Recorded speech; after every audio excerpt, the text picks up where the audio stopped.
নমস্কার বন্ধুরা, বাংলা বার্তায় আপনাদের স্বাগত। সাম্প্রতিককালে বাংলাদেশের যে অবস্থান, বাংলাদেশের যে ফাঁকা আওয়াজ, বাংলাদেশ সরকারের বিশেষ করে বলা চলে ইউনূসের আমলে এই যে অন্তর্বর্তী সরকার বাংলাদেশে গঠন হয়েছে, তারপর থেকেই আমরা দেখতে পাচ্ছি কোথাও না কোথাও তারা ভারত বিরোধিতায় নেমে গিয়েছে এবং সেই যে বিরোধিতা সেটা একদম প্রকাশ্যে করছে। কার্যত ইউনূস হয়তো প্রকাশ্যে এসে ভারতের বিরোধিতা করছে না, কিন্তু ভিতরে ভিতরে কলাকৌশল বা ছলচাতুরি যেগুলো করার, অন্যকে দিয়ে বলানোর বা তার যে সমস্ত সাঙ্গপাঙ্গ রয়েছে, যে সমস্ত অপদেষ্টা রয়েছে, কখনো দেখছি তারা তো পারলে যুদ্ধ করে ভারতের সাথে, এরকম একটা পরিস্থিতি, অথবা নিজেদেরকে জাহির করছে তারা ভারতের থেকেও শক্তিশালী দেশ বা বিশ্বের সব থেকে শক্তিশালী দেশ, এরকম একটা জিনিস তারা প্রতিপন্ন করছে। তারা তো বলেই দিচ্ছে ভারত টিকবেই না বাংলাদেশের কাছে। তো এই সমস্ত হাস্যকর দাবি তো তারা করেই যাচ্ছে। এবং সাথে দেখছি যখন এই অন্তর্বর্তী সরকার বাংলাদেশে গঠন হলো, শেখ হাসিনা যখন বাংলাদেশ ছাড়লো, ভারতে এসে বসবাস শুরু করলো, এবং তারপর থেকে আমরা দেখতে পাচ্ছি পাকিস্তানের আনুগত্য হতে শুরু করছে ইউনূস সরকার।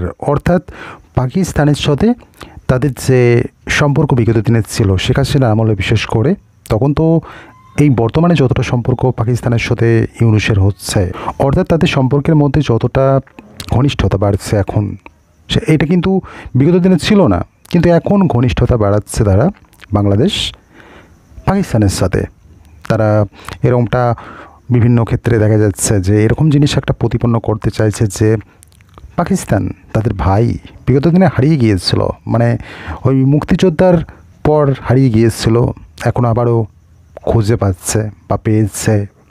এখন তারা হাতে হাত মিলিয়ে চলতে চায়। কিন্তু যদি দেখা হয়, বাংলাদেশ কিন্তু ভারতের উপর সর্বদিক থেকেই নির্ভরশীল, সে বিদ্যুৎ থেকে হোক অথবা মেডিকেল যে ফ্যাসিলিটি, সেটা কিন্তু ভারতের থেকেই তারা নিত। একটা বাংলাদেশের সিংহভাগ জনগণ কিন্তু বাংলাদেশে স্বল্প মূল্যে খুব সহজেই তারা ভারতবর্ষে এসে চিকিৎসা নিত।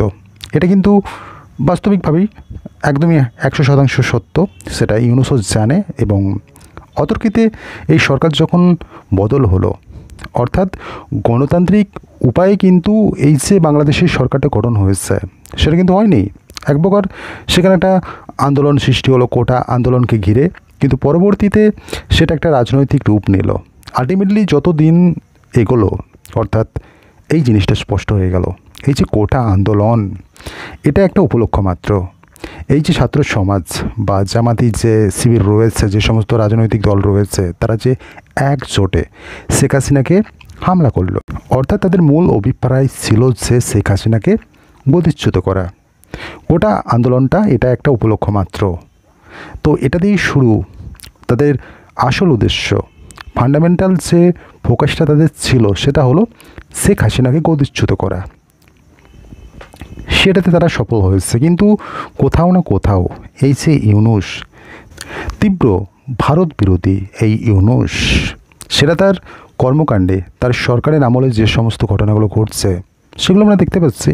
তো এই সমস্ত জিনিস নিয়ে ভারত এখনও পর্যন্ত অফিসিয়ালি কোনো স্টেটমেন্ট দেয়নি। সংখ্যালঘুদের যে নির্যাতন হওয়া বাংলাদেশে একটা সময়, সেই বিষয়টা নিয়ে ভারত উদ্বেগ প্রকাশ করেছিল এবং অফিসিয়ালি স্টেটমেন্ট দিয়েছিল যে বাংলাদেশে যারা সংখ্যালঘু রয়েছে তাদের নিরাপত্তা নিশ্চিত করতে হবে ইউনূসকে। কার্যত এই বিবৃতিটা যখন সামনে এলো, ইউনূস সরকার তো সরাসরি নাখুশ, বা ভারতের যে দাবিটা, ভারত যেটা বলতে চাইছে যে সংখ্যালঘুদের নিরাপত্তা নিশ্চিত করতে হবে, এই জিনিসটাকেই বাংলাদেশ সরকার বলছে ভারত বাড়িয়ে বলছে, অসত্য বিবৃতি, এরকম একটা জিনিস তারা প্রতিপন্ন করতে চাইছে।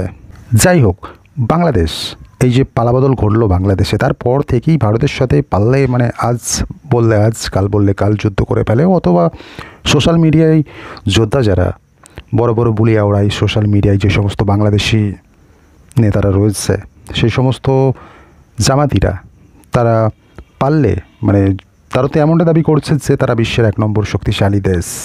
এর থেকে হাস্যকর আর কী হতে পারে? তো তারা কি বলছে, তাদের তো পারমাণবিক বোমা নেই, তারা এখন পাকিস্তানের ঘনিষ্ঠ হচ্ছে, অতএব পাকিস্তানের কাছে তো পারমাণবিক বোমা রয়েছে। তো তারা এখন বাংলাদেশ বলছে, বাংলাদেশ এবং পাকিস্তান মিলে ভারতের ওপর একটা যুদ্ধেই অবতীর্ণ হবে, এরকম একটা স্বপ্ন আকাশ পাতাল তারা দেখছে। তো পাকিস্তান তো এখন নিজেদের জনগণের পেটে ভাত জোটাতেই হিমশিম খাচ্ছে, তার উপর আবার বাংলাদেশের সাথে বাংলাদেশকে তারা নাকি সাহায্য করবে।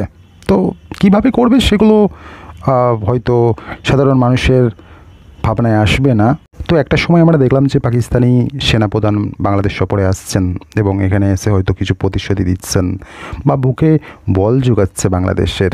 যাই হোক, সেটা যখন করছে, হঠাৎই ট্রাম্পের সাথে নরেন্দ্র মোদীর সাক্ষাৎ, তারপরেই কার্যত পাকিস্তান চমকে উঠল এবং কার্যত কম্পন শুরু হয়ে গেল তাদের। এবার প্রশ্ন হলো, কি এমন ঘটলো ট্রাম্প এবং মোদির মিটিংয়ে, এবং যেটা প্রকাশ্যে আসতেই পাকিস্তান কার্যত কাঁপতে শুরু করলো এবং তারা দুশ্চিন্তা প্রকাশ করছে। তাদের বিদেশ মন্ত্রক যে রয়েছে সেখান থেকে বিবৃতি দিচ্ছে এই বিষয়টা নিয়ে। আমরা জানি সাম্প্রতিককালে নরেন্দ্র মোদী এবং ডোনাল্ড ট্রাম্পের, আমেরিকার প্রেসিডেন্ট ডোনাল্ড ট্রাম্পের সাক্ষাৎ হয় এবং সেই সাক্ষাৎ হয় হোয়াইট হাউসে, এবং সেখানেই ডোনাল্ড ট্রাম্প একটা প্রস্তাব করেন নরেন্দ্র মোদীকে যে F-35 যুদ্ধ বিমান যাতে ভারত কেনে, এরকম একটা প্রস্তাব ডোনাল্ড ট্রাম্প করে এবং সাথে infantry combat vehicle, striker, tank বিধ্বংসী ক্ষেপণাস্ত্র, জ্যাভেলিন সহ জাহাজ বিধ্বংসী ক্ষেপণাস্ত্র, হারপুন সহ অন্যান্য যে সমস্ত আধুনিক সামরিক অস্ত্র রয়েছে প্রতিরক্ষার ক্ষেত্রে, সেগুলো যাতে ভারত কেনে, এমন একটা প্রস্তাব ডোনাল্ড ট্রাম্প দেয়। এই যে F-35 যুদ্ধ বিমান, এটা কিন্তু আমেরিকার বায়ুসেনার সবথেকে সেরা বিমান F-35। এবং যদি দেখা হয়, বর্তমানে পাকিস্তানের কাছে কিন্তু ওই চতুর্থ প্রজন্মের F-16 রয়েছে, অর্থাৎ F-16 আর F-35। কোথায় পার্থক্যটা? কতটা বিধ্বংসী হতে পারে, কতটা শক্তিশালী এই F-35?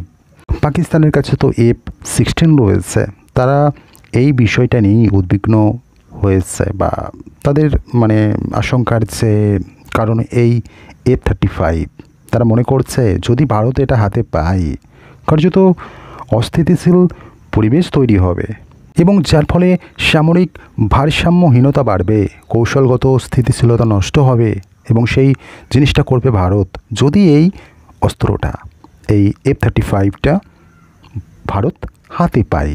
কার্যত কম্পন তাদের শুরু হয়েছে যদি ভারত জিনিসটা, এই F-35টা হাতে নেয়।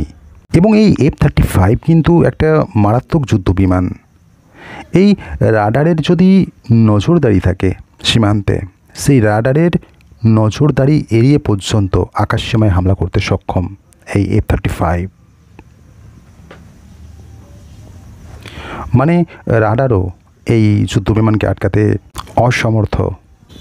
এবং যখনই ডোনাল্ড ট্রাম্প এই প্রস্তাবটা ভারতকে করছে, নরেন্দ্র মোদীকে করছে, একদিকে যখন ডোনাল্ড ট্রাম্প নরেন্দ্র মোদীকে এই প্রস্তাবটা করছে, অন্যদিকে কম্পন শুরু হয়ে গিয়েছে পাকিস্তানের। এবং এটা তো শুনে পাকিস্তান কাঁপছে। যদি বাস্তবিকভাবে যদি কেনে ভারত F-35, তাহলে কি পাকিস্তানের অবস্থা হবে সেটাও দেখার।